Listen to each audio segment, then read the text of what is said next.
আসসালামু আলাইকুম রহমতুল্লাহি ওবরকাতুহু। সম্মানিত দর্শক, একটি বিষয় মানুষের মুখে মুখে ফিরছে। সেটি হলো খুব দ্রুত আওয়ামী লীগের কিছু নেতাকে ফাঁসিতে লটকানো হবে এবং এটা এতটা ব্যাপকভাবে আলোচিত হচ্ছে যেটি বলার মতো নয়।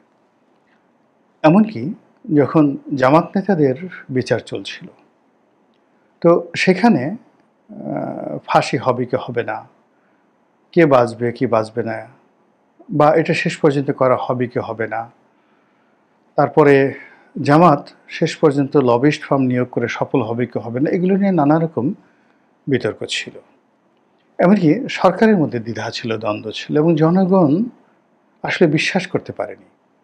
যেমন দেলোয়ার হোসেন সাঈদীর ফাঁসি হবে না বা হওয়া উচিত নয়, এটা নিয়ে সরকারের ভিতরে, আওয়ামী লীগ সরকারের ভিতরে বাইরে দ্বিধা ছিল, দ্বন্দ্ব ছিল, বক্তব্য ছিল, কাউন্টার বক্তব্য ছিল, এরকম নানা বিষয় ছিল।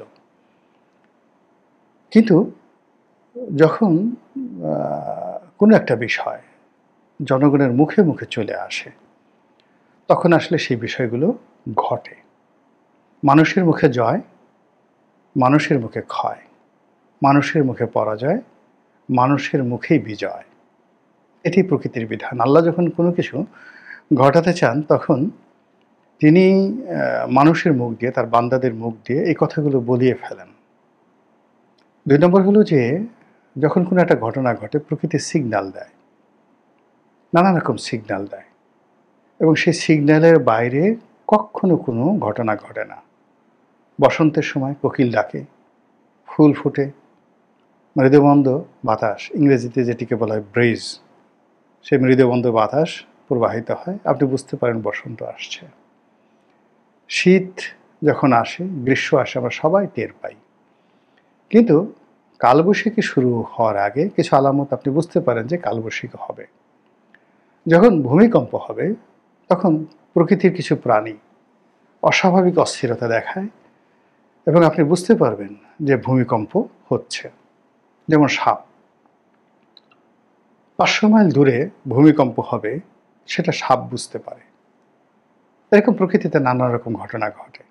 প্রকৃতির কিছু প্রাণী আছে, সমুদ্রে যখন সুনামি হবে, সমুদ্রের কিছু প্রাণী বুঝতে পারে এবং তাদের আচরণের উপর ভিত্তি করে যারা গবেষক, তারা বলে দেয় যে সুনামি আসছে। তদ্রূপ মানুষের আচরণ, মানুষের চরিত্র, এসব জিনিস নিয়ে হাজার বছর ধরে গবেষণা চলছে। যেমন হযরত আলী রাদিয়াল্লাহু তাআলা আনহু বলেছেন যে, কখন বুঝবে একটি সমাজ, দেশ, রাষ্ট্র রসাতলে গেছে? দেখেন, খুব সাধারণ কথা। যখন দেখবে সেখানে দরিদ্র মানুষেরা অধৈর্য হয়ে পড়েছে। আপনি আমাদের দেশের সাধারণ মানুষ যারা আছে, তাদেরকে দেখবেন যে কিছু হলেই তারা খুব আলহামদুলিল্লাহ, ভালো আছে, কখনো অভিযোগ করে না। একটা রিকশাওয়ালা, সাধারণ মানুষ, গরিব, খেটে খাওয়া মানুষ, পরনে কাপড় নেই, কিন্তু অসীম ধৈর্য। জিজ্ঞেস করলে বলবো আলহামদুলিল্লাহ, ভালো আছি, পেটে ক্ষুধা, না কোনো সমস্যা নেই, ভালো আছি। এটা হলো আল্লাহর পক্ষ থেকে গরিবদের জন্য একটা নিয়ামত। তো এই গরিব যখন অধৈর্য হয়ে যায়, অস্থির হয়ে যায়, গালাগাল করে এবং অবাধ্য, কোনো কিছুতেই তারা আর অনুগত থাকে না, ভয় ডর থাকে না, তখন সেই সমাজটি, রাষ্ট্র, দেশ রসাতলে গেছে। এটা বুঝতে হবে। কে বলেছেন? আলী রাদিয়াল্লাহু তাআলা আনহু। জিনিসটা বুঝে দেখেন যে কি জ্ঞানের আধার তিনি ছিলেন। এখন আমাদের দেশের গরিব মানুষের অবস্থা দেখেন, চিন্তা করেন। এরপর উনি বলেছেন যে ধনীরা দেখবেন কৃপণ হয়ে গেছে। এটাও একটা বিরাট ব্যাপার, সাইকোলজিক্যাল ব্যাপার। ধনীরা, আল্লাহ যখন ধনসম্পদ দেন বা কেউ যখন অর্জন করে, এমনকি ডাকাত, মানে সেও রবিনহুড হওয়ার চেষ্টা করে, চোর, সে চৌধুরী হওয়ার চেষ্টা করে যে আমি এতকাল চুরি চামারি করেছি, এখন বড় একটা বাড়ি করব, দান খয়রাত করব, আমি এখন চৌধুরী হব। তারপরে যাকে বলা হয় অন্য নিচু বংশ বা নিম্ন বর্ণ থেকে টাকা পয়সার মালিক হয়েছে, তাকে জমিদারি কিনতে হবে, তারপরে তাকে নমিনেশন কিনতে হবে, এমপি হতে হবে, মন্ত্রী হতে হবে, এই জিনিসগুলো থাকে। কিন্তু এমন একটা সময় আসে যে মানুষ আর এই জিনিসগুলো হতে চায় না। সে তার টাকাটা লুকিয়ে রাখে, খরচ করতে চায় না এবং কৃপণ হয়ে যায়। দান খয়রাত কোনো কিছু করে না। সমাজ রসাতলে যাবে। টাকা হলেই মানুষ এই ভালো কাজগুলো করতে চায়। আর যখনই একটা সমাজে টাকাওয়ালারা টাকাটা লুকিয়ে ফেলে, টাকাটা ব্যাংক থেকে সরিয়ে ফেলে, টাকাটা পাচার করে দেয়, টাকাটা সে শো করে না, ১,০০০ কোটি টাকার মালিক কিন্তু ছেঁড়া গেঞ্জি পরে সে ঘুরতে থাকে, ইট মিনস সমাজটা রসাতলে গেছে। আর অযোগ্য লোক রাষ্ট্র ক্ষমতায় বসে। মূর্খরা এখানে পণ্ডিতদের উপর আধিপত্য বিস্তার করে। বোঝার চেষ্টা করেন। তো এগুলো মানে মানুষকে নিয়ে এই কথাগুলো তো সে ১৪০০ বছর আগে হযরত আলী রাদিয়াল্লাহু তাআলা আনহু বলেছেন। আবার আপনি যদি আরও আগে যান, এরিস্টটল, সক্রেটিস, প্লেটো, সফোক্লিস, আরও অনেকে, কনফুসিয়াস, তাও, আমাদের ভারতবর্ষের মনু, যে মনুসংহিতা থেকে শুরু করে ভারতের যে সকল বিখ্যাত বিখ্যাত পণ্ডিত রয়েছে, সে কালিদাস থেকে শুরু করে সেই বাল্মীকি, সবাই এ সকল কথা বলে গেছেন। মানুষের মুখে জয়, মানুষের মুখে ক্ষয়। তো এই মানুষের মুখ দিয়ে একটা সময় বের হয়ে গিয়েছিল যে শেখ হাসিনা পালিয়ে যাবেন, আওয়ামী লীগের পতন হবে এবং পালানোর রাস্তা পাবে না। এরকম কথা দেখেন 2022-23 সনে জনগণের মুখে বের হয়ে গেল। আর এটা এতভাবে বিস্তৃতি লাভ করলো যে আওয়ামী লীগের অনেক নেতাই বলা শুরু করলেন যে আমরা পালাবো না, আমরা পালাই না, আমরা ভয় পাই না, ইত্যাদি কথাবার্তা। তো এটা মানুষের মুখ দিয়ে বের হয়ে যায়। ঠিক এই সময়টিতে মানুষের মুখ দিয়ে অনেকগুলো কথা বের হয়ে গেছে যে ইউনূস ভালো করতে পারবে না, ইউনূস টিকতে পারবে না, এই উপদেষ্টাদের পালাতে হবে, কেউ বলছে পালানোর জায়গা পাবে না। এই কথাগুলো কিন্তু মানুষের মুখে মুখে ফিরছে। এখন এগুলো বন্ধ করবেন আপনি কিভাবে? আবার একইভাবে এই যে বলা হচ্ছে যে আওয়ামী লীগের যে নেতাদেরকে আটক করা হয়েছে, নির্বাচনের আগে তাদেরকে ফাঁসিতে লটকানো হবে। কিভাবে হবে, কি হবে, উই ডোন্ট নো। এটা সম্ভব, আদৌ সম্ভব, আইনগতভাবে সম্ভব কিনা, বিচারকরা কেন এই কাজ করতে যাবেন, ইত্যাদি ইত্যাদি, হাইকোর্টে যাবে, বহু বছর লাগবে, মানে এগুলো ডাজ নট ম্যাটার। কিন্তু মানুষের মুখ দিয়ে বের হয়ে গেছে যে নির্বাচনের আগে আওয়ামী লীগের কয়েকজন নেতাকে ফাঁসিতে টানানো হবে এবং নামও পাবলিকের মুখে মুখে চলে আসছে। সালমানের কথা বলছে, আইনমন্ত্রী আনিসুল হকের কথা বলছে, রাশিদ খান মেননের কথা বলছে, হাসানুল হক ইনুর কথা বলছে, জুনায়েদ আহমেদ পলকের কথা বলছে। কিন্তু কেউ কিন্তু শাহজাহান খান, দীপুমণি, আমির হোসেন আমু, তারাও তো জেলে, তাদের কথা কিন্তু কেউ বলছে না। ওই যে খাদ্যমন্ত্রী কামরুল ছিল, ওনার কথা কিন্তু কেউ বলছে না যে কামরুলকে ফাঁসিতে টানানো হবে। সে তো আইনমন্ত্রী ছিল, সেও তার নেতৃত্বে তো জামাতের লোকজন হয়েছে, কিন্তু তাকে ফাঁসি দেওয়া হবে এই কথা কেউ বলছে না। কিন্তু এই নামগুলো আমি বুঝি না কেন ইন্নু সাহেবের নাম আসছে, কেন পাবলিক ইন্নু সাহেবের নাম বলছে, কেন রাশিদ খান মেনন কি করেছেন? তিনি ভিন্ন একটা দলের মানুষ, তিনি ব্যক্তিগতভাবে দুর্নীতি করেছেন, এটা কিন্তু তিনি তো বিরক্তিকর ছিলেন না, মাঝে মধ্যে অনেক সত্য কথা বলতেন যেটা শেখ হাসিনার বিরুদ্ধে চলে যেত। ফাঁসির লিস্টে কেন তার নাম আসছে আমি বুঝি না, কিন্তু মানুষের মুখে এটা রীতিমতো মশহুর হয়ে গেছে। আল্লাহ ভালো জানেন কি হবে না হবে। মানুষের মুখে জয়, মানুষের মুখে ক্ষয় যদি এটা হয়ে থাকে, তাহলে এই দুর্ঘটনা মানে বাংলাদেশে একটা নতুন যাকে বলা হয় অধ্যায় শুরু হবে। দ্বিতীয় যে বিষয়টি বলতে চাই সেটি হলো নির্বাচন। তো এখানে দেখুন বেশিরভাগ মানুষ বলছে নির্বাচন হবে না, ফেব্রুয়ারিতে তো প্রশ্নই আসে না, এত তাড়াতাড়ি নির্বাচন হবে না, ডক্টর মোহাম্মদ ইউনূস ভালো নির্বাচন করতে পারবেন না, এটা যেভাবে বলা হচ্ছে। আবার সামন্তরালভাবে ফেব্রুয়ারি মাসে নির্বাচন হবে, যেভাবে হোক বিএনপি ক্ষমতায় আসবে, বা ফেব্রুয়ারি না হলে নির্বাচন হবে। একটা গ্রুপ বলছে নির্বাচন হবেই না, আবার আর একটা গ্রুপ বলছে নির্বাচন হবে। তাহলে দেখুন এখানে কিন্তু জনগণের মুখে নির্বাচন নিয়ে একটা ইউনিফাইড যাকে বলা হয় ডায়ালগ আসেনি। কেউ কিন্তু বলছে না যেমন না দুনিয়া উল্টে গেলে এদেরকে ফাঁসি দেওয়া যাবে না বা ফাঁসি হবে না, এটা অসম্ভব একটা বিষয়, এই কথা কিন্তু কেউ বলছে না। কিন্তু নির্বাচনের ব্যাপারে একটা পক্ষ যেভাবে বলছে আর একটা পক্ষ বিতর্ক করছে। তো যেখানে বিতর্ক আছে সেখানে কিন্তু অস্তিত্ব থাকে, মানে নির্বাচন টুডে অর টুমরো হবে। কিন্তু এক পক্ষ যদি বলতো যে নির্বাচন একেবারে হবেই না এবং সবাই যদি বলতে হবে না, তাহলে সেটা নিয়ে আর একটা ব্যাপার ছিল। কাজেই নির্বাচন প্রসঙ্গটা আছে।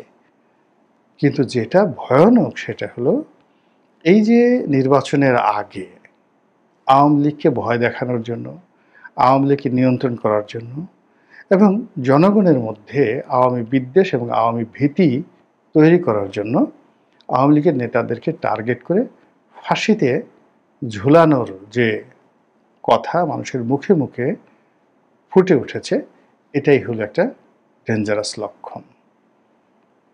যারা এই কথাগুলো বলছেন বা এই যে আমরা কন্টেন্ট তৈরি করছি বা এই যে বলছি, পত্রপত্রিকায় আসছে, তারপরে বিভিন্ন সামাজিক মাধ্যমে অহরহ এই মানুষের কথাবার্তা হচ্ছে, এগুলো কিন্তু অ্যাজ এ হোল লক্ষণ কিন্তু ভালো না। এটা কোনো অবস্থাতেই লক্ষণ ভালো নয়। এর কারণ হলো তাড়াহুড়ো করে যে কোনো জিনিস করা, তারপরে প্রতিহিংসা চরিতার্থ করা এবং টার্গেট করে কোনো কাজ করলে যে ভালো হয় না। আয়নাঘরে যাদেরকে ঢুকানো হয়েছে, আপনি চিন্তা করেন, আয়নাঘরে মীর কাসিমের ছেলেকে ঢুকানো হয়েছে, গোলাম আজম সাহেবের ছেলেকে ঢুকানো হয়েছে, সালাউদ্দিন কাদের চৌধুরী সাহেবের ছেলেকে ঢুকানো হয়েছে। এখন তাদের নেতৃত্বে তারা স্বাক্ষর দিচ্ছেন এবং সেখানে ডিজিএফআই এর 5 জন মহাপরিচালক, লেফটেন্যান্ট জেনারেল পদমর্যাদার সহ প্রায় 23 জন সামরিক কর্মকর্তার বিরুদ্ধে মামলা। কল্পনা করতে পারেন? খালি একটা ঘরের মধ্যে ঢুকিয়ে তাদেরকে বাঁচিয়ে রেখেছেন আর নির্যাতন করেছেন, গান জোরে জোরে গান বাজিয়েছেন যেন তারা বুঝতে না পারে। তার পরিণতিতে যদি এটা হয়, তাহলে খুব তাড়াহুড়ো করে এই যে ইনু সাহেব, মেনন সাহেব, মানে যাদের নাম ফাঁসির তালিকায় এসে যে ভাইব তৈরি করা হয়েছে, এটা হবে কি হবে না আল্লাহ ভালো জানেন। যেহেতু মানুষের মুখে উঠে গেছে, এই জন্য আমি খুব আতঙ্কগ্রস্ত। কিন্তু যেটা যদি হয়, এটা যদি হয়, আগামীতে এটার যে ইফেক্টটা হবে, সাইড ইফেক্টটা হবে, আফটার ইফেক্টটা হবে, এটা এতটা ভয়াবহ, এতটা ভয়ঙ্কর হবে, যেটা পুরো আমাদের সমাজের ভিত্তিমূলকে নাড়িয়ে দেবে। সমাজের ভিত্তিমূল নড়লে রাষ্ট্রের ভিত্তিমূলও কিন্তু নড়ে যাবে। মহান আল্লাহ ভালো জানেন। শুধু যে বিষয়গুলো আমি জানি বা আমি শুনেছি, সেই কথাগুলো বললাম। ভুল ত্রুটির জন্য আল্লাহর কাছে মাপ চাই। সম্মানিত দর্শক, বাংলাদেশে জাতীয় সংসদ নির্বাচন আগে হবে নাকি একটা গণভোট হবে, এই দুটো বিষয় নিয়ে যেভাবে তর্ক বিতর্ক চলছে, একই সঙ্গে জাতীয় সংসদ নির্বাচনের যে পদ্ধতি, সেখানে গতানুগতিকভাবে আমরা যেভাবে বিগত দিনে ভোট দিয়ে আসছি সেইভাবে হবে, নাকি কি একটা নতুন নিয়ম চালু করেছে পিআর পদ্ধতি, অর্থাৎ রাজনৈতিক দলগুলো সারা বাংলাদেশে তাদের প্রার্থী ঘোষণা না করে শুধু দলের প্রতীক দেবে আর প্রার্থীরা সেই দলের পকেটে থাকবে। তারপর জনগণ ধানের শীষ, দাঁড়িপাল্লা, নৌকা যে যার মতো করে ভোট দেবে। ভোট দেওয়ার পর সারা বাংলাদেশে যত ভোট পেল যে দল, তারপরে সেই দলের কেন্দ্রীয় নেতৃবৃন্দ তারা বসে বসে সিদ্ধান্ত নিলেন, জগাই, মাধাই, পাধাই, লালু, মালু, টালু ওনারা সংসদ সদস্য হবেন। কুড়িগ্রামের গেদু মিয়া, তিনি দেখা গেলেন যে সংসদ সদস্য হিসেবে দায়িত্ব পালন করতেছেন ফরিদপুরে। আর ফরিদপুরের ট্যাফা মিয়া, তিনি দায়িত্ব পালন করছেন সেই বগুড়াতে। হতে পারে এরকম। আর পিআর পদ্ধতির যে রাজনীতি, নেপাল বা ধরুন ইসরায়েলে, কোনো দেশেই আসলে এখন পর্যন্ত কোনো ভালো ফলাফল আনতে পারেনি। এখন সেই পিআর পদ্ধতির ভূত আমাদের দেশে চেপে বসেছে। এক। 2 নম্বর হলো যে এই দ্বিকক্ষ বিশিষ্ট সংসদ, তো আপার সংসদ, লোয়ার সংসদ। মানে ব্রিটেনের, ইংল্যান্ডের অনেকটা সেই লর্ড সভা এর মতো করে আমাদের একটা উচ্চ কক্ষ থাকবে। ভারতে যেমন বিধানসভা এবং লোকসভা। তো যারা জনগণের প্রত্যক্ষ ভোটে এইভাবে নির্বাচিত হবেন পিআর পদ্ধতিতে, তারা নিম্নকক্ষে থাকবেন, আর উচ্চ কক্ষ লর্ড সভাতে এই রায় বাহাদুর, খান বাহাদুর, লর্ড, মানে প্রত্যেকটা দলের কিছু লোকজন থাকেন না, যারা টাকা দেন, পয়সা দেন বা একটু ভাবসাব দেখান, তাদেরকে লর্ড সভাতে স্থান দেওয়া হবে। এটা অনেকটা রাজকীয় ব্যাপার স্যাপার, ভারতের মতো, ইংল্যান্ডের মতো। কিন্তু বাংলাদেশে আসলে ওরকম লর্ড, রায় বাহাদুর, খান বাহাদুর আছে কি?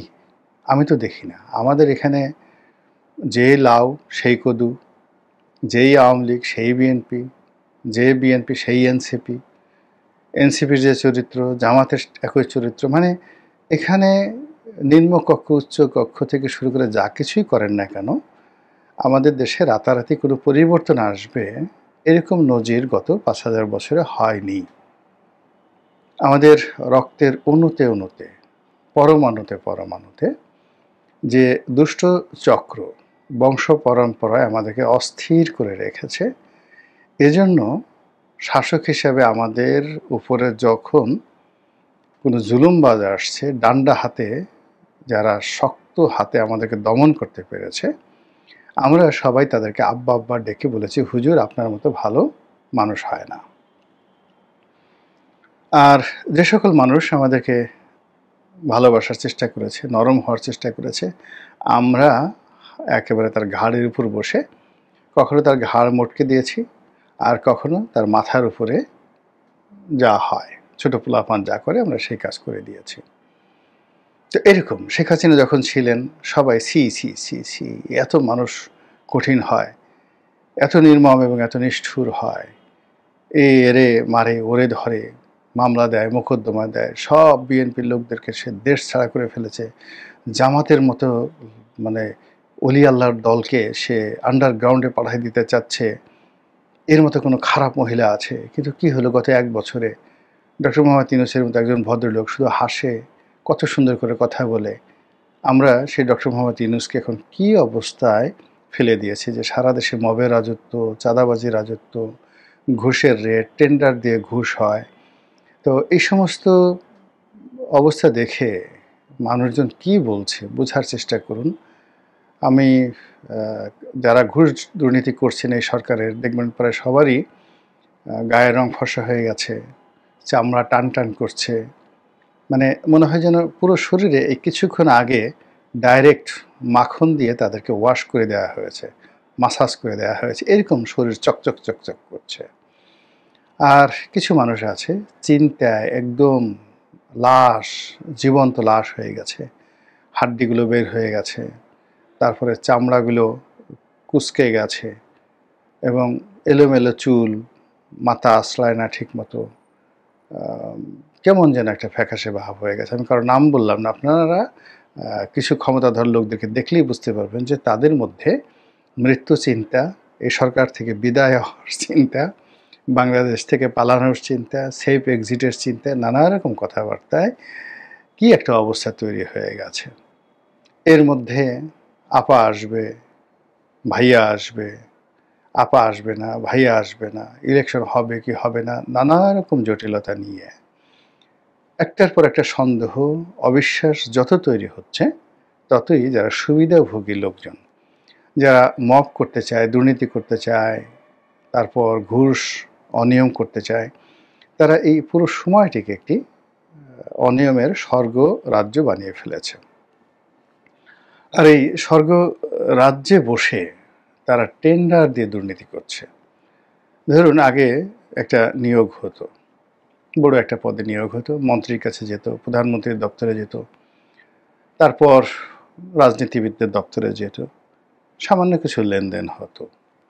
আর এখন এক একটা পদে নাকি ৮০ কোটি, ৯০ কোটি, ১০০ কোটি টাকা ঘুষ দিয়ে কে কত বেশি ঘুষ দিতে পারে, কোন বনেগা ক্রোড়পতি, শত কোটি টাকা ঘুষ দিয়ে যে পদের জন্য একজন মানুষ আসছে, ১০০ কোটি টাকা সে চেষ্টা করে ১ সপ্তাহের মধ্যে তুলে নেওয়ার জন্য। আর পুরো এই যে ফোকলা বাংলাদেশে আরও বড় বড় ফোকলা তৈরি হয়ে গেছে। এবং এই যে ফোকলাগুলো তৈরি হয়, তার পূর্ব লক্ষণ হলো যখন একটা দেশ খারাপ অবস্থায় চলে, একটা জাতি খারাপ অবস্থায় চলে, তখন দেখবেন সেই দেশ জাতি অযথা বিতর্ক করে।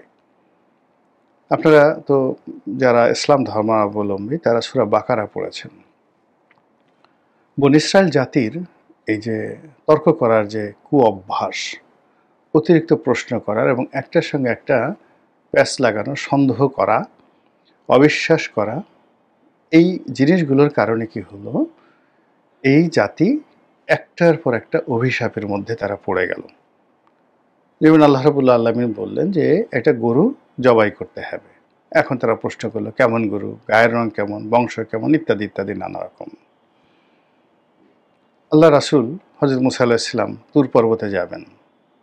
তিনি গেলেন আর এসে দেখলেন যে তার পুরো কওম সে গরু পূজায়, বৎস মানে গোবৎস পূজায় তারা মানে অস্থির। সে কি নাচানাচি, অসাধারণ একটা সিনেমা হয়েছে দ্য 10 কমান্ড্যান্ট। আপনারা দেখলেই বুঝতে পারবেন যে আসলে এই যারা বিতর্ক করে, সন্দেহ করে, অবিশ্বাস করে এবং বিভিন্ন মানুষ সম্পর্কে গীবত যারা যাকে বলা হয় প্রচার করে, তো এই মানুষগুলো সবসময় বিধাতার, আল্লাহর, গডের, ঈশ্বরের অভিশাপের মধ্যে থাকে। তো আমাদের এই সময়টিতে যেটি হচ্ছে সেটি হলো যে সমাজে একটা বিশেষ শ্রেণী তৈরি হয়ে গেছে যারা সন্দেহ করছে এবং বড় বড় মানুষ সম্পর্কে গীবত করছে। আল্লাহ যাকে সম্মানিত করেছেন আপনি তাকে হাতকড়া পরাবেন, তাকে লাথি মারবেন, তাকে গুঁতো দিবেন। আল্লাহ যাকে ধনসম্পদ দিয়ে যাকে বলা হয় মর্যাদাবান করেছে, আপনি তার ধনসম্পদ লুণ্ঠন করে তাকে পথের ফকির বানিয়ে দেবেন। এই যে একটা ট্রেন্ড, এই যে একটা মানুষের যে অভ্যাস এবং মানুষের চরিত্র গত একটা বছরে যতটা ড্রামাটিক্যালি, নাটকীয়ভাবে পরিবর্তন হয়েছে, গত ১০০ বছরে এভাবে বাঙালি জাতি এত অল্প সময়ের মধ্যে পরিবর্তিত হয়নি। কখনো কোথাও দেখাতে পারবেন না। ফলে কি হলো, আমরা এই গত ১ বছরে পতনের অতলান্তে, মানে যেটার কোনো শেষ নাই, যেভাবে যাচ্ছি তাতে করে কত পরিবার, কত রাষ্ট্র, কত সংসার, কত সমাজ, এটা মানে যে তছনছ হয়ে যাচ্ছে। এখানে কত রাষ্ট্র আন্তর্জাতিক হয়ে গেল। আমাদের যেহেতু পার্শ্ববর্তী মায়ানমারের অবস্থা দেখেন, শ্রীলঙ্কার অবস্থা দেখেন, নেপালের অবস্থা দেখেন, মানে একই সঙ্গে সকল আযাব এই পুরো দক্ষিণ পূর্ব এশিয়ার উপরে গজব আকারে চলে আসছে এবং ভারতও শান্তিতে নেই, সেখানেও হাজারো রকম সমস্যা দেখা দিয়েছে। তো সেই দিক থেকে যেটা বলছিলাম যে আমাদের এই সময়টিতে যে বিতর্কগুলো হচ্ছে এই মুহূর্তে, সেই বিতর্কগুলো আমার দৃষ্টিতে একেবারে অপ্রয়োজনীয়। এগুলো করারই দরকার ছিল না। যে কাজগুলো করার চেষ্টা করা হচ্ছে, যে প্রশ্নগুলো উত্থাপন করা হচ্ছে, এগুলো মূলত জনগণকে ঠকানোর জন্য, প্রতারণা করার জন্য এবং নিজেদের স্বার্থ সিদ্ধির জন্য। অধিকান্ত যে কাজগুলো তারা এই গত ১ বছর যাবৎ চেষ্টা করছে এবং এর পেছনে হাজার হাজার কোটি টাকা তারা খরচ করে ফেলেছে, যার ২ পয়সার মূল্য হবে না। এমনি দুর্বল অর্থনীতি। আপনি চিন্তা করুন তো, ১৪ বার ১৫ বার আমাদের প্রধান উপদেষ্টা দেশের বাইরে গেছেন বেড়ানোর জন্য, অনুষ্ঠানের জন্য, রাষ্ট্রীয় কর্মের জন্য, ডিগ্রি আনার জন্য। বলেন তো আপনার আমার কি উপকার হয়েছে, দেশের কি উপকার হয়েছে? তো এরকম অনেক কিছু হচ্ছে প্রতিনিয়ত। এই যে একটা বৈঠক হচ্ছে ঐক্যমত্য কমিশনের, সবাই দল বেঁধে যাচ্ছে, পাইকারি হারে খাবার খাচ্ছে, 5 স্টার হোটেল থেকে খাবার যাচ্ছে, সেখানে বসে সেই এসির মধ্যে বসে সকাল থেকে সন্ধ্যা পর্যন্ত যে সকল খাজুরি আলাপ গালগপ্প করছে, লিখে রাখেন, আগামীতে যারাই ক্ষমতায় আসবে তারা এর একটা বিন্দু বিসর্গ বাস্তবায়ন করবে না। অথচ এর জন্য আমরা কত কিছু নষ্ট করলাম, আর এই সময়ের মধ্যে কত রাস্তা খানাখন্দকে ভরে গেছে, কত এলাকা বিদ্যুৎবিহীন। আমার এই ভিডিও যারা দেখছেন বাংলাদেশের গ্রাম অঞ্চলে, তারা জানেন যে এই সময়টিতে গ্রাম অঞ্চলে কীভাবে বিদ্যুৎ বিভ্রাট হচ্ছে। এই সময়টিতে কত মানুষ চাকরি হারিয়েছেন, কত মানুষ তাদের ব্যবসা প্রতিষ্ঠান বন্ধ করেছেন, কত সম্মানিত মানুষ ৩০-৪০ বছর যাবৎ ব্যবসা প্রতিষ্ঠান চালিয়েছেন সুনামের সঙ্গে, তারা গত 1 বছর অর্থনৈতিক দাবানলে রীতিমতো নিজেরা ছারখার হয়ে এখন পালিয়ে বেড়াচ্ছেন। এরকম একটি অবস্থা তৈরি হয়েছে। আর সেই সময়টাতে আমরা কিছু অর্বাচীন, যারা হয়তো মেম্বার হওয়ার মতো যোগ্যতা আমাদের নেই, কিন্তু আমরা প্রধানমন্ত্রী হব এরকম একটা ভাবসাব নিয়ে পিআর পদ্ধতি নাকি মানে সাধারণ যে নির্বাচন করার পদ্ধতি সেটি হবে, তারপরে ফেব্রুয়ারি মাসে নির্বাচন হবে না এপ্রিলে হবে, ডক্টর মোহাম্মদ ইউনূস কতদিন ক্ষমতায় থাকবেন, যে নাকি ফেব্রুয়ারি মাসে চলে যাবেন, নাকি আরও 5 বছর থাকবেন, নাকি আরও 10 বছর থাকবেন, নাকি আরও 50 বছর থাকবেন, এই জিনিসগুলো আমরা বিতর্কের একেবারে সর্বোচ্চ পর্যায়ে উঠিয়ে দিচ্ছি। আমাদের আগ্রহ কোথায়? আমাদের আগ্রহ এখন জনাব তারেক রহমান সাহেবের বিড়াল নিয়ে। বিবিসির মতো প্রতিষ্ঠান তাকে প্রশ্ন করে যে আপনার হাতে যে বিড়ালটি, ওটা বিড়ালটির নাম কি, ও খায় কি, ওর বাড়ি কোথায়। মানে চিন্তা করে যে আমাদের চিন্তা জগতে যেখানে তারেক রহমান সাহেবের সঙ্গে আমাদের প্রশ্ন হবে সংবিধান নিয়ে, দেশ নিয়ে, আরও কত গুরুত্বপূর্ণ বিষয়, সেখানে ময়না পাখি, টিয়া পাখি, ছাগল নিয়ে, পাগল নিয়ে কি আলাপ আলোচনা। মানে মস্তিষ্কের, আমি এটা নিয়ে আলাদা একটা ভিডিও করব, মস্তিষ্কের বিকৃতি কোন পর্যায়ে চলে গেছে। এখানে তুরস্ক থেকে লোকজন আসছে বিমান বিক্রি করার জন্য, অস্ত্র বিক্রি করার জন্য, এসে জামাতের আমির কাছে যাচ্ছে। সাবের হোসেন চৌধুরীর সাথে কেন রাষ্ট্রদূতরা দেখা সাক্ষাৎ করছে। মানে সব মিলিয়ে যে একটার পর একটা বিভ্রান্তি, তারপরে একটার পর একটা সন্দেহ, অবিশ্বাস, এবং একের পর এক যে শর্ত দিয়ে এই যে পুরো শাসন প্রক্রিয়াটিকে জনগণের জন্য, রাজনীতিবিদদের জন্য যেভাবে জটিল করে দেয়া হচ্ছে, আর সেই জটিলতার মধ্যে কি সর্বনাশ ঘটে গেছে। একটু কক্সবাজারের রোহিঙ্গা ক্যাম্পে ঘণ্টাখানিক থেকে আসেন, আর তার অপর প্রান্তে আরাকান আর্মির সঙ্গে রোহিঙ্গা স্যালভেশন আর্মির যে যুদ্ধ একটু দেখে আসেন। আমাদের পার্বত্য অঞ্চলে কি সর্বনাশ ঘটে গেছে, একটু খাগড়াছড়ি, বান্দরবন এবং যেগুলো আছে বাঘাইছড়ি, বিলাইছড়ি, তারপরে আরও দুর্গম এলাকা গিয়ে দেখেন সেখানে আসলে কি হচ্ছে। সম্মানিত দর্শক, বিএনপির বিরুদ্ধে যে অপপ্রচার কতটা ম্যাটিকুলাসলি ঘটানো হচ্ছে, এবং এই দলটি জনগণের মধ্যে এই দলটিকে অজনপ্রিয় করে তোলার জন্য এবং জনগণের মনকে বিষিয়ে তোলার জন্য যে সকল ডিজাইন, মানে ওয়েল ডিজাইন, ওয়েল প্ল্যান্ড এবং প্রফেশনালি যে কাজগুলো করা হচ্ছে, বিএনপির তৃণমূলের অনেকে বুঝতে পারছেন, কিন্তু আমার কাছে মনে হচ্ছে না যে বিএনপির কেন্দ্রীয় নেতৃবৃন্দ এই সকল বিষয়ে ওয়াকিবহাল আছেন।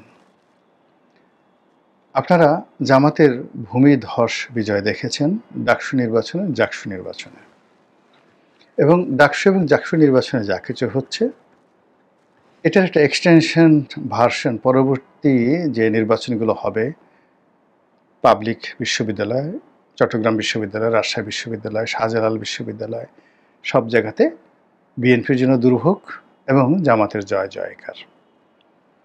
অনেকে বলার চেষ্টা করছেন যে এই ছাত্র সংসদ নির্বাচনে জামাতের যে বিজয়, এটি জাতীয় নির্বাচনে গুরুত্বপূর্ণ ভূমিকা রাখবে না। স্বয়ং তারেক রহমান সাহেব সেটা মনে করেন। উদাহরণ হিসেবে তিনি বলেছেন যে ডাকসুতে সবচেয়ে জনপ্রিয় যিনি ভিপি ছিলেন তিনি হলেন জনাব মাহমুদুর রহমান মান্না। তো মান্না সাহেব দুইবার ভিপি হওয়ার পরও জাতীয় নির্বাচনে তো তিনি কিছুই করতে পারেননি, তার দলও কিছু করতে পারেননি। কিন্তু মূল ব্যাপারটা হলো যে মাহমুদুর রহমান সাহেব প্রথমত তিনি যে দলটির পক্ষ হয়ে গেছিলেন সেই দলটি খুব ছোট একটা দল ছিল, যেমন ধরুন তখন গণ অধিকার পরিষদের মতো একটা দল ছিল। কিন্তু তিনি যদি আওয়ামী লীগের ভিপি হতেন, বিএনপির ভিপি হতেন, কিংবা ওই সময়টাতে তিনি যদি জাতীয় পার্টির ভিপি হতেন, তাহলে একটা নতুন ইতিহাস তৈরি হয়ে যেত, সম্পূর্ণ নতুন ইতিহাস তৈরি হয়ে যেত। যেভাবে কে মুবাইদুর রহমান, শাহ মুয়াজ্জেম, তোফায়েল আহমেদ, তারা একটা ইতিহাস তৈরি করেছেন। এবং শাহ মুয়াজ্জেম সাহেবের কথা বাদ দিলাম, তোফায়েল সাহেব যে সময়টাতে ডাকসু ভিপি ছিলেন, তো আওয়ামী লীগের মতো একটা বড় দলের সমর্থন থাকার কারণে তিনি একটা গণ অভ্যুত্থান ঘটিয়ে দিতে পেরেছিলেন। আবার দেখুন, নুরুল হক নুরু ভিপি হয়েছে, কিন্তু তার ওরকম দল না থাকার কারণে তিনি যদি জামাতের ভিপি হতেন ওই সময়টাতে, আওয়ামী লীগের ভিপি হতেন, এমনকি বিএনপির ভিপি হতেন, তাহলে ওই সময়টাতে আন্দোলনের যে মাঠ ছিল, এই নুরুল হক নুরুকে দিয়েই হয়তো শেখ হাসিনার নির্বাচন, সেই ভিপি নির্বাচিত হওয়ার 1 বছরের মধ্যেই এই বিপ্লবটি ঘটানো সম্ভব ছিল। তো কাজেই এই বছর যারা হয়েছে বা হবেন, তাদের পেছনে জামাতের মতো একটা সংগঠন আছে, অর্থ আছে, পাকিস্তানের মতো একটা রাষ্ট্র আছে, তুরস্কের মতো একটা রাষ্ট্র আছে, সৌদি আরবের মতো একটা রাষ্ট্র আছে। এই জিনিসগুলো নিয়ে যারা ঠাট্টা করছেন, মস্করা করছেন, গুরুত্ব দিচ্ছেন না, আমি তাদের সঙ্গে বিনয়ের সঙ্গে দ্বিমত পোষণ করছি। জামাতের এই বিজয় জামাতকে অনেক দূর নিয়ে যাবে, এবং জামাতের এই বিজয়, ছাত্র সংসদগুলোতে তাদের এই বিজয় বিএনপিকে অনেক দুর্ভোগ দুর্দশার মধ্যে ফেলে দেবে। জামাত যে কারণে এবং যেভাবে ছাত্র সংসদগুলোতে জয়লাভ করেছে, এবং এই বিপ্লবের পর যেভাবে পুরো অপরচুনিটি, সুযোগগুলোকে তারা কাজে লাগিয়েছে এবং এখনও লাগিয়ে যাচ্ছে, তাদের সঙ্গে প্রতিযোগিতা করে বিএনপি, আওয়ামী লীগ, জাতীয় পার্টি এরা রীতিমতো শিশু, জামাতের কাছে শিশু। এই কারণ হলো যে জামাত 2012 সন থেকেই তারা এই দাওয়াতি কর্মকাণ্ড, তাবলিগি কর্মকাণ্ড এর মাধ্যমে রাজনৈতিক প্রচারণা চালিয়ে যাচ্ছে। ঠিক একইভাবে সামনে যদি নির্বাচন হয়, জামাত প্রাণান্ত চেষ্টা করছে নির্বাচনটাকে পিছিয়ে দেওয়ার জন্য। এর কারণ হলো তারা যে কর্মকাণ্ড করছে, তারা যদি 2 বছর সময় পায়, এখানে আরেকটা জামাতি বিপ্লব, আরেকটা তালেবানি বিপ্লব, এটা তারা ঘটিয়ে ছাড়বে। ফলে তারা তাদের সমস্ত লজিস্টিক সাপোর্ট দিয়ে, সেই লজিস্টিক সাপোর্টের এই 2 বছরে যদি ইনুস সাহেবের জায়গাতে আরও 10 জন ইনুস সাহেব আসেন, তাতেও তাদের কিছু আসে যায় না। তারা একটা জাতীয় নির্বাচনটাকে পিছিয়ে দিতে চাচ্ছে, এবং এই কাজটি তারা করে যাচ্ছে, যেটি ফেরানোর মতো শক্তি এই মুহূর্তে আওয়ামী লীগের নেই, এই মুহূর্তে বিএনপির নেই। তারা ভাবতেই পারছে না যে আসলে মানে কি করে এই ঘটনা ঘটে। যে শফিকুর রহমান সাহেব জামাতের আমির, এই শেখ হাসিনার জামানাতে বিএনপির একজন সাধারণ মানের নেতা, তাদের সঙ্গে সাক্ষাৎ করার জন্য তিনি ছুটে যেতেন। বোঝার চেষ্টা করুন, বিএনপির একজন সাধারণ মানের নেতার সঙ্গে দেখা করার জন্য জামাতের আমির শফিক সাহেব তিনি নিজে ছুটে যেতেন। আর এই 1 বছরের মধ্যে সেই একই মানুষ এমন কি হলো যে মার্কিন রাষ্ট্রদূত, চীনের রাষ্ট্রদূত, তারপরে শেষে ইউরোপিয়ান ইউনিয়নের রাষ্ট্রদূত থেকে শুরু করে তুরস্কের রাষ্ট্রদূত এবং বিশ্বের যে কোনো দেশের মন্ত্রীরা যারা বাংলাদেশ সফর করতে আসছেন, তারা কেন জামাতের আমিরের সঙ্গে তার বাসায় দেখা করতে যাচ্ছেন, জামাতের অফিসে যাচ্ছেন? হোয়াই? রিজনটা কি? মানুষ তো একই আছে। ইট মিনস মানে ওই যে গত 12 বছর ধরে জামাত যে কাজগুলো করছে, তারা নিজেদেরকে লো গ্রেড করে রেখেছে। আর এখন জামাত যা করছে সেটা হলো হাই গ্রেড না। তারা এই 12 বছরের যে তাদের যে মেহনত, সেই মেহনতটাকে তারা এখন এনক্যাশমেন্ট করে ফেলেছে। আর এই এনক্যাশমেন্টটা কি ওজন করতে পারছে না বিএনপি। যেটা বলছিলাম, জামাত ডাকসুতে জিতেছে, এটা তাদের মেহনতের ফল। জাকসুতে, জাহাঙ্গীরনগর বিশ্ববিদ্যালয়ে জিতেছে, এটা তাদের মেহনত। এখানে মেহনত মানে পরিশ্রম, এখানে বিনিয়োগ, এখানে চেষ্টা, এখানে কৌশল, এখানে অর্থ খরচ, সব মিলিয়ে এ কম্পোজিট সলিউশন তারা করেছে পাইলট প্রকল্প হিসাবে এই শিক্ষা প্রতিষ্ঠানগুলোতে। কিন্তু তারা কারোর সঙ্গে এখন পর্যন্ত সংঘাতে যায়নি, কিন্তু ওটার জন্য তাদের প্রস্তুতি আছে। মারামারি করবেন জামাতের সাথে? ব্যাপক প্রস্তুতি আছে। তারা মারামারি যার সাথে, আমি ইঙ্গিতে বললাম, বোঝার চেষ্টা করুন, জামাতের সঙ্গে যারাই মারামারি করতে আসবে, তারা রাজনৈতিক দল হোক বা রাষ্ট্রের কেউ হোক, পাহাড়ি হোক কিংবা রোহিঙ্গা হোক, জামাতের পুরো প্রস্তুতি আছে। এটাই শুধু আমি বলে রাখলাম, যেটা তাদের প্রতিপক্ষরা বুঝতেই পারছে না এখন। তারা শিশির মনির কি বলল, শিশির মনিকে পদত্যাগ করানো যায় কিনা, সে কেন ঈসার সঙ্গে মুসার সঙ্গে মানে এই যে কথাগুলো বলছে এগুলো নিয়ে ঠাট্টা করে তারা মানে জামাতের যে মূল অ্যাটম বোমা, সেই অ্যাটম বোমার খোঁজ না করে শিশির মনির যদি ধরেন, তাহলে ধরবেন জামাতের এটা বায়ুত্যাগ। সেই বায়ুত্যাগের পিছনে বিএনপির যারা লোকজন ছুটছে, অথচ আসল যে কাজগুলো তারা করে যাচ্ছে সেই কাজগুলোর ইঙ্গিতে তারা পাচ্ছে না। যেমন জাতীয় নির্বাচনকে নিয়ে তারা কি করছে, তাদের যে বিশাল মহিলা কর্মী বাহিনী রয়েছে, তারা বাড়ি বাড়ি যাচ্ছে এবং তারা যেভাবে মহিলা ভোটার, শিশু ভোটার, মানে নতুন ভোটার যারা, তরুণ ভোটার, তাদেরকে যেভাবে কনভিন্স করছেন, এমনকি নরম মনের দিনদার, নামাজ কালাম পড়েন কিন্তু বিএনপি করেন, আওয়ামী লীগ করেন, অনেক পুরুষ ভোটারদেরকেও এই নারী ভোটাররা যখন, নারী প্রচারকরা যখন একটু মুচকি হাসি দিয়ে, সালাম দিয়ে, কোরআনের দুটো আয়াত বলে সুন্দর করে বলতেছেন যে আমাদেরকে একটা সুযোগ দেন, দেখেন এখানে চাঁদাবাজি হচ্ছে, এত কিছু পর আমরা করছি না, ইত্যাদি ইত্যাদি। It's a polite submission. ফলে কি হচ্ছে, মাটিটা নরম হয়ে যাচ্ছে, চাষাবাদের জন্য মাটিটা নরম হয়ে যাচ্ছে। সেই কাজটা জামাত করে যাচ্ছে। এর বাইরে যেটি করছে তাবলিগে, যেটি নিয়ে আজকে এই মুহূর্তে আমি বলবো, সেটা হলো বিএনপির এক লোক খুব আক্ষেপ করে দেখলাম ইন্টারনেটে, সে বলছে যে বিশেষ গ্রুপ তৈরি হয়েছে, তারা দাড়ি মোস নাই, বিএনপির লোক পরিচয় দিচ্ছে 10-12 জন লোক, যেখানে 4-5 জন লোক 10-12 জন লোকের মধ্যে তারা দাঁড়িয়ে যাচ্ছে।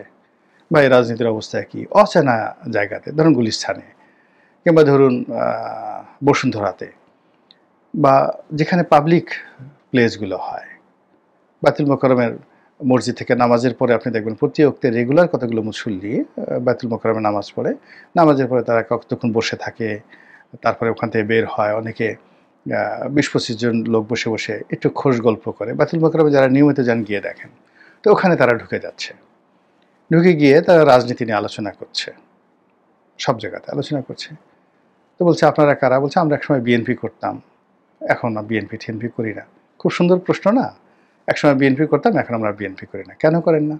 এই যে দেখেন, টেম্পো স্ট্যান্ড দখল করছে, টেলিভিশন দখল করছে, পত্রপত্রিকা দখল করছে, এইভাবে টাকা পাচার করছে, সচিবালয় দখল করছে। এটা সহ্য করা যায়? ভবিষ্যতে পিঠের চামড়া থাকবে? একটা যদি আবার নতুন কোনো সরকার আসে, আর্মি আসে যে ডলারটা দেবে, এজন্য আমরা বিএনপি করি না। কি করেন এখন আপনারা তাহলে? আমরা এখন জামাত করি। তো মুহূর্তের মধ্যে দেখেন সেখানে একটা বিদ্যুৎ চমক শুরু হয়ে গেল। কেন জামাত করেন? এই কারণে জামাত করি। তখন ওই যে বিএনপির যে সমর্থক ফেসবুকে এসে কান্নাকাটি করছেন যে এই যে তারা নতুন তাবলিগি প্রচার শুরু করছে বিএনপির বিরুদ্ধে, এই প্রচারে বিএনপির যে সর্বনাশ হচ্ছে এবং প্রতিদিন যেভাবে লক্ষ লক্ষ ভোট নষ্ট হয়ে যাচ্ছে, মানুষের মন চেঞ্জ হয়ে যাচ্ছে। আমি একটা ছোট্ট উদাহরণ বলি। আমার এলাকাতে একটা ছেলে, আমার এলাকাতে, ও আওয়ামী লীগ করতো। মানে আমার খুব ডেডিকেটেড কর্মী ছিল, ভীষণ রকম ডেডিকেটেড কর্মী ছিল এবং আমার জন্য জীবন যৌবন দিতে মানে তার কোনো রকম দ্বিধা ছিল না। তো যখন আমি বিএনপিতে যোগদান করলাম, সেও আমার সঙ্গে বিএনপিতে যোগদান করলো। এরপর আমি যখন এই 2019-20 সন থেকে আমি আমার যারা নেতাকর্মী আছে সবাইকে বলে দিলাম যে বাবারে, আমি আর নির্বাচন করব না, ইলেকশন করব না। আমি এখন যেভাবে এই টকশো করতেছি, সামাজিক মাধ্যমে রাজনৈতিক সচেতনতা সৃষ্টি করছি, কথাবার্তা বলছি, এটাই আমার রাজনীতি। যে যাই মনে করে, আমি আসলে ইলেকশন করব না। তো ওই যে ছেলেটি আওয়ামী লীগ করতো, একেবারে প্রথম মানে ডেডিকেটেড আওয়ামী লীগার, সেখান থেকে ডেডিকেটেড বিএনপি আসলো। বিকজ যখনই সে আওয়ামী লীগ ছেড়ে আসছে, তাকে একইবারে সবার সাথে এলাকাতে মানে 20 বছর 30 বছর আওয়ামী লীগ করার পর সেখান থেকে রাতারাতি বিএনপিতে আসা এত সোজা না, কিন্তু সেই ছেলেরা সেই কাজ করছে। তো রিসেন্টলি কয়েকদিন আগে দেখলাম যে সে আমার সঙ্গে দেখা করতে আসছে, মুখে দাড়ি, মাথায় টুপি। তো আমি মনে করলাম যে আমাদের এলাকায় চরমোনাইয়ের বেশ ভক্ত রয়েছেন, অনেক আওয়ামী লীগ লোক, বিএনপির লোক, জামাতের লোক না বিএনপির লোক, তারপরে আওয়ামী লীগের লোক, তারা এই দলে দলে গিয়ে কয়েকদিন পর পর চরমোনার মুরিদ হয়ে আসে। তারা জাতীয় নির্বাচনে আওয়ামী লীগকে ভোট দেয় বা বিএনপিকে ভোট দেয়, কিন্তু স্থানীয় নির্বাচনে তারা হাত পাখাকে ভোট দেয়। এরকম আমার এলাকাতে অন্তত 15-20 হাজার ভোটার আছে, গলাচিপা, দশমিনাতে, চরমোনাইতে। আমি মনে করলাম ও হয়তো চরমোনাইতে যোগদান দিয়েছে। হঠাৎ জানতে পারলাম সে জামাতে যোগ দিয়েছে, এবং ওখানে জামাতের যে আমির, জেলা আমির, তার সাথে তার খুব সম্পর্ক, এবং ফেসবুকে জামাতের জন্য সে এখন জীবন দিতে রাজি। এটা তো মানে গলাচিপার মতো জায়গাতেই ঘটনা ঘটছে। তো এরকম আমি একটা উদাহরণ দিলাম, লক্ষ লক্ষ ঘটনা ঘটে যাচ্ছে এই বাংলাদেশের 300 সংসদীয় আসনে। আর এরা, এই জামাতের পক্ষের যারা লোকজন, তারা নিজেদের পকেটের পয়সা খরচ করে যেভাবে এই তারেক রহমান সাহেবের বিরুদ্ধে, বিএনপির বিরুদ্ধে, মির্জা ফখরুলের বিরুদ্ধে, মানে তারা যেভাবে যেখানে প্রয়োজন, ও ভারতের দালাল, ও আমেরিকার দালাল, সে আমেরিকাতে ব্ল্যাক লিস্টেড, কানাডাতে যেতে পারে না, ইত্যাদি ইত্যাদি নানা রকম, মানে ওয়ান টু ওয়ান যখন বৈঠক হয় তখন এখানে কোনো জেনারেল বক্তব্য থাকে না। এখানে টার্গেট করে যে বক্তব্যটা ওই অডিয়েন্স গ্রহণ করে, সেই বক্তব্যগুলো দেওয়ার জন্য জামাত যে কতগুলো টিম তৈরি করেছে, এটা একমাত্র জামাত বলতে পারবে, আমরা বলতে পারবো না। কিন্তু এই টিমগুলো যে কাজ করছে, সেই কাজে যেভাবে বিএনপির সর্বনাশ হচ্ছে, সেটা বিএনপির কেন্দ্রীয় কমান্ড এখনো পর্যন্ত বুঝতে পেরেছে বলে আমার কাছে মনে হচ্ছে না। মহান আল্লাহ আমাদের সবাইকে হেদায়েত দান করুন এবং হেফাজত করুন। আসসালামু আলাইকুম ওয়া রাহমাতুল্লাহি ওয়া বারাকাতুহু।